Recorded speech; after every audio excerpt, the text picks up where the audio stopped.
And it is a very, very big lineup for the KF3. This is highlights of heat number 3. Joined in commentary by former New Zealand kart sport champion Tony Chambers, and this KF3 class is really starting to grow, Tony. Yes, it is a fantastic new concept for kart sport New Zealand, and people are taking it, and it's really huge.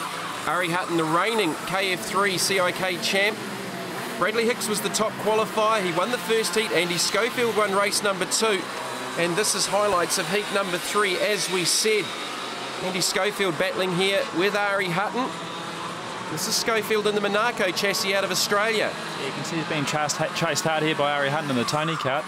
Plenty of undulation in the circuit here at Wellington. Probably one of our best circuits in the country, and it's good to see these young boys at it. Hutton making the pass up to the second position. They're both chasing down Bradley Hicks, the current North Island champ. Some of the battles further back. 67 Reid Harker, 91 Callum Quinn.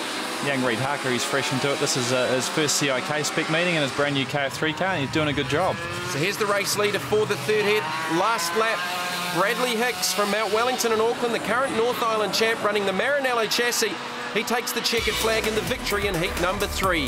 So it's Hicks from reigning champion Ari Hutton, Andy Schofield in third, Nelson's Matt Butchart in fourth, followed by Paul Blomqvist and Aaron Marr. We move on to the pre-final for the KF3s, and this grid is lined up from the results from the 3 heats after qualifying. Andy Schofield out to the early lead, under pressure though from Hicks. Yeah, these boys are starting to hustle early. They might want to settle down a little bit. They've got a long race ahead of them. Problems for Ari Hutton. He's going to drop right back through this field. Now, what happened there? You can't say he missed a gear because these karts are direct drive. Yeah, it might have been an issue. They might have filled up on the roll-up lap, Jamie. They do tend to do that now and again. They are a 2-stroke, so you seem to recover it all right, though. So Bradley Hicks was the top qualifier as we go on board here with Aidan Biggs. Great shots. Certainly gives you an idea of the height change here on this track, and these boys are coping with it well as they go up here the main straight up into turn 1. Big, long, off-camber left-hand into a tightening right-hander. Plenty of passing up here and then back into the top straight here and up into turn 3. So this is the new extension at Wellington? I wouldn't say it's new. It's been there for a while, but it certainly is the newest part of the circuit, and the club have done a great job of maintaining it. Beautiful sunny conditions. Schofield is the race leader. Go back to Bradley Hicks in second. And these two, with Ari Hutton not too far away, have been the class of the field, but Ari Hutton's got some work to do to try and climb back into the top 3. So back on board with Aidan Biggs, running the Tony kart chassis number 5. You can see him chasing down Callum Quinn here. Callum's kart certainly looks a little bit taily on cold tyres, and I think Aidan might have a similar problem. Just dropped a wheel off, and that allowed the 38 to go with him, and around they go. Good contact there.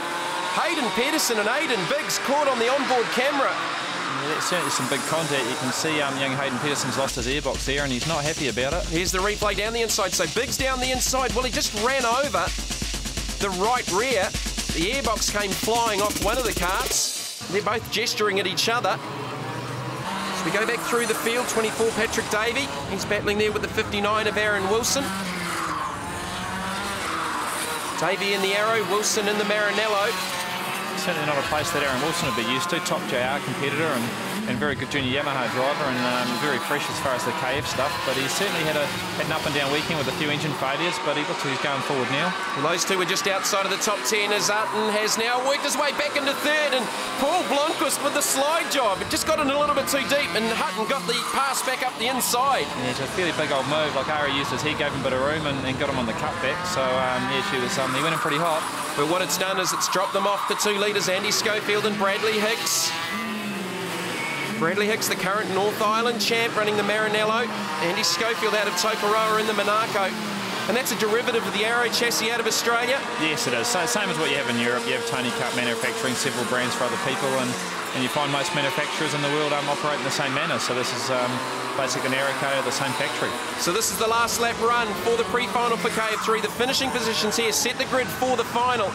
Oh, there's a bit of contact. Hicks down the inside of Schofield. Schofield's going to get him back off the exit. Yeah, you can see Andy went defensive and a bit of contact, and he's used his head, and then Bradley's hit him back past. That's good driving by those boys.